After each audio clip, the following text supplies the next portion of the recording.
Are you trying to set up SPF for your domain? Good call. It's a crucial step in stopping email spoofing and making sure your emails actually reach inboxes. But setting up SPF manually? Not so easy.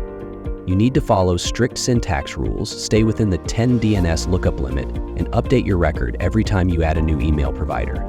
A single mistake, and your emails may start bouncing.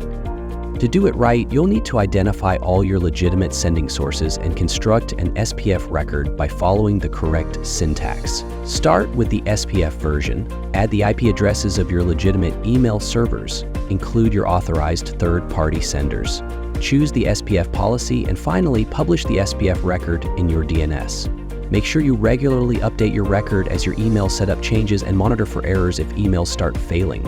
If you miss a step, your SPF might do more harm than good. That's why PowerDMARC makes it easier. With our platform, you can generate a fully optimized SPF record in just a few clicks.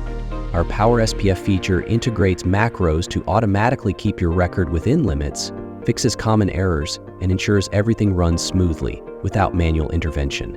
Skip the headaches. Sign up for PowerDMARC today and set up SPF the smart way.